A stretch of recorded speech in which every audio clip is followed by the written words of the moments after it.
Hi, East Brunswick. I wanted to talk to you a little bit today about some of the great programs that are being offered through our Parks and Recreation Department. And I know that for most of you who are watching the news today, which is a true downer, things such as inflation and the war in Ukraine and gas prices and all this stuff is truly depressing. And if I had the ability to, park an antidepressant in the water supply, I would do that for all of you, but I really can't do that. But what we can do is try to make your community and the services that we provide as vibrant and as wide and as many, and provide many opportunities for as many residents here as we possibly can. And our department has always done that, did that even through COVID, but I wanted to highlight some of the things that they're doing right now because there are many, many, many opportunities for residents of all ages to participate in some of the programs that we provide right here in town. Before I start on what's coming up, I want to highlight some of the things that we've already done because many of these things are programs that we intend to continue. And there's no particular order to any of the things that I'm going to be talking about.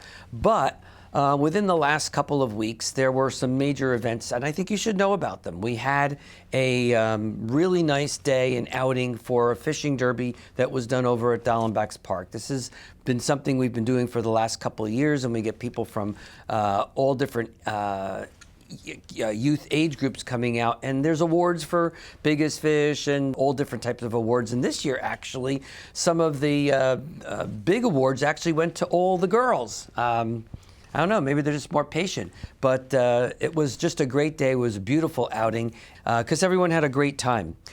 Last week we had the reveal for the art sculpture over at the Community Arts Center. That was a project by Karen Baum, who's president of the Arts Commission and a local artist who did two mosaic figures, a male and a female, standing and entitled 6 Feet Apart, depicting the entire pandemic that we went through and the people who've came out and helped us get through this, whether it was first responders or healthcare providers or essential workers. And there's a little bit of everything on some of those mosaics. And it's a beautiful, beautiful sculpture. So if you have an opportunity, I would suggest going out there to take a look at that. Arts Commission provided a kite flying program for the first time, and we were blessed with an incredibly great day where it was just windy enough that the kites really took off. A program that was very well attended, and we intend to continue going forward.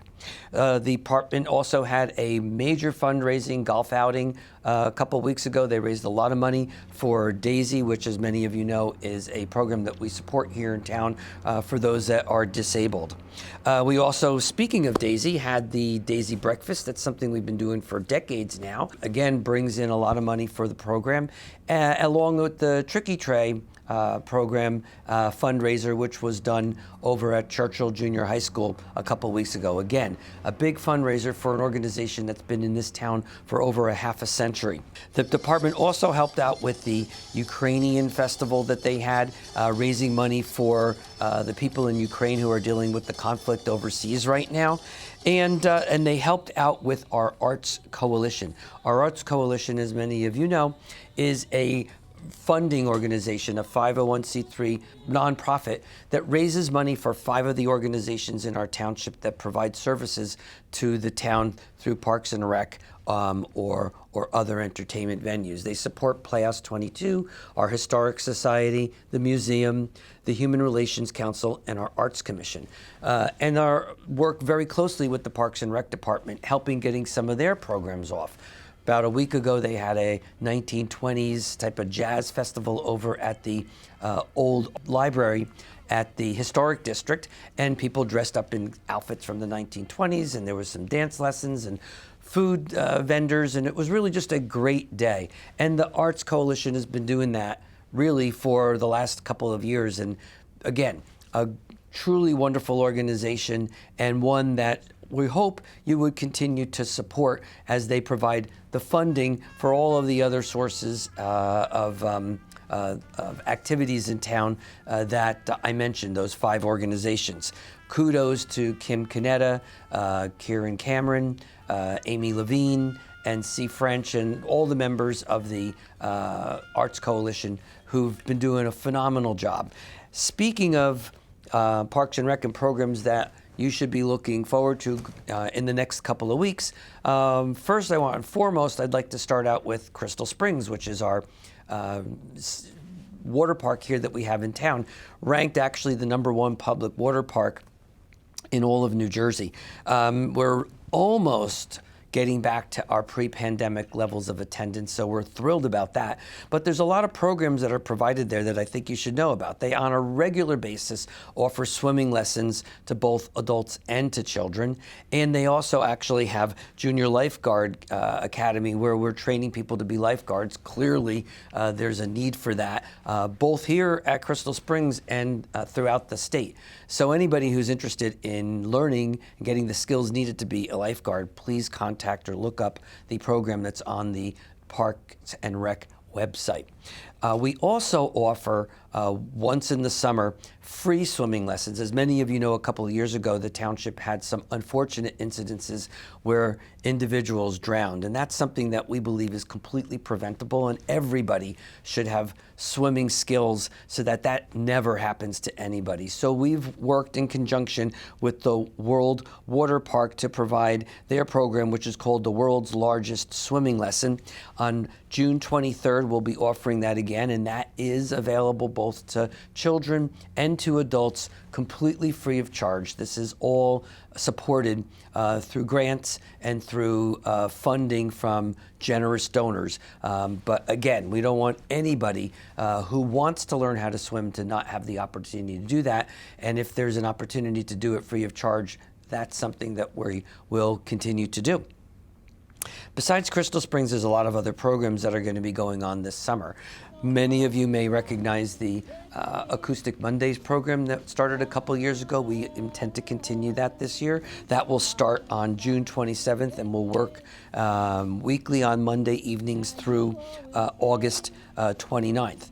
The program generally starts at 7 o'clock in the evening, but in August there's going to be 2 performers each night. So starting in the first Monday in August, it'll start as early as 5:30 so that they accommodate both performers. As always, we're going to have our 4th of July fireworks on, guess what? The 4th of July.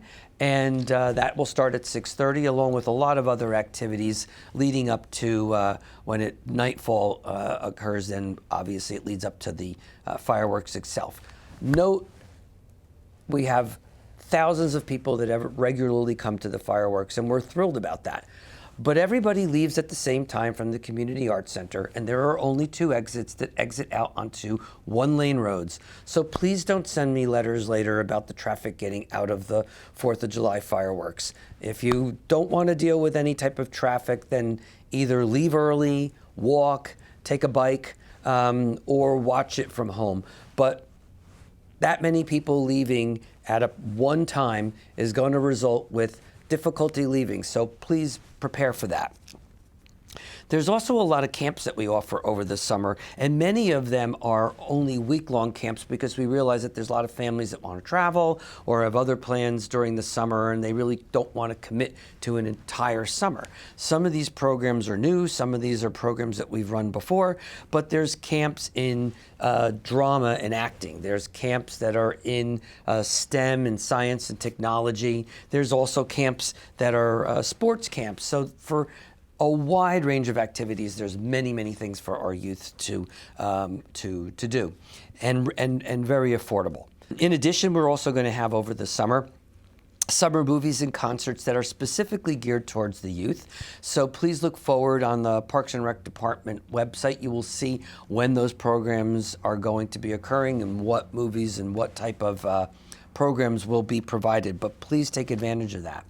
Last year, we also started a program supported again by the East Brunswick Arts Coalition, the EB Indie Film Festival, which gave students in our community an opportunity to create their own films, and through the festival they got them to be displayed, and people won prizes and awards for best short films, and they were all done by local students. That program's going to go on again this year. This will be for the 2nd year, and that'll be the weekend of August 12th and 13th.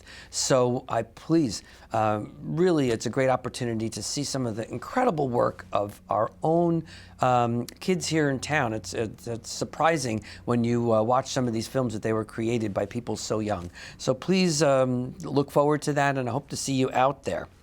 And another project that the Parks and Rec Department is working on is creating space at the Nature Center, which many people pass by and don't know is even there. It's actually a small building that's right next to the entrance to Crystal Springs. The goal was to, and is in the process of being worked on, is creating a art space in that for adults, so that there's an opportunity for artists in town, of which there are many, to have a free space for them to go in and work on any type of art. That building is going to be renamed the Dallenbach Art Spot, and again, dedicated and to be used primarily for adults that really just want artistic space to work. And I think that that's something that we've always encouraged art here in East Brunswick, and I think it'd be a great opportunity for people to have the space to be creative. When it comes to our parks, again, that is something that we're extraordinarily proud of here in East Brunswick. And in fact, last year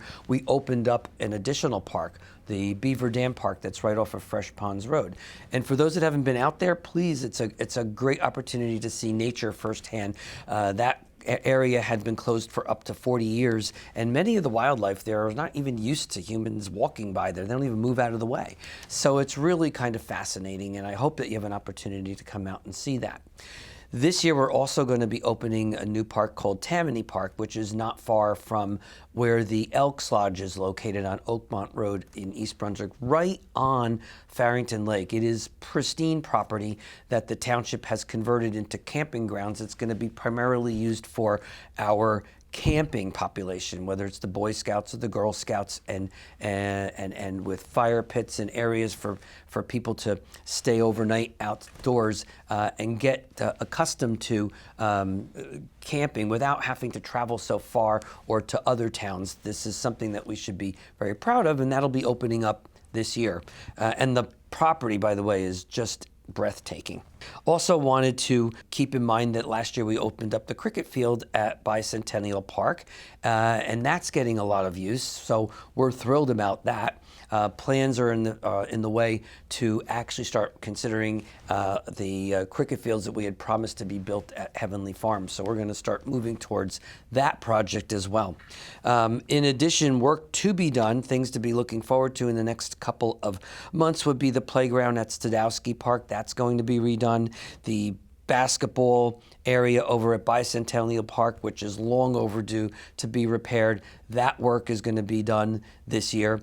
Many of you may have been over to Country Lane Park, where you saw that last year we redid the basketball courts and the tennis courts. So there's a lot of work that's being done in trying to make sure that we not only maintain our park system, but provide even more services as the needs of the community grows and the interests are even wider than what we were used to before. So that's just a little bit of a taste of some of the things that our Parks and Recreation Department is doing with your tax dollars in order to make living here in town, as enjoyable and give people as many opportunities to do things outside the house. Get off the computer and get out and walk and enjoy nature and the outdoors. Finally, before I close, I just want to give a lot of appreciation and thanks to the people that really make all of this work, because it's not just one person. This is a team. The Parks and Rec Department is led by our director, Mike Reisner, who does a heroic job in getting all these things off without a hitch. And he's got a big team behind him. So before we close out, we're going to run credits for the individuals in the department who all deserve your appreciation and kudos, because they really do an awful lot of work for the township. And finally, a lot of the work, a lot of the programs that they provide for the township are programs and that are put together by, recommended by, controlled by the Parks and Rec Advisory Board. That's led by its president, David Lonsky, who also has been doing this for decades and deserves a lot of credit because all of the people on that board do that free of charge. They are doing that on their own time, and they are our own residents who are helping keep the department aware of the things that the residents here in town want. Because we all work together to make sure that we provide these opportunities for the township, and I think you should know who they are.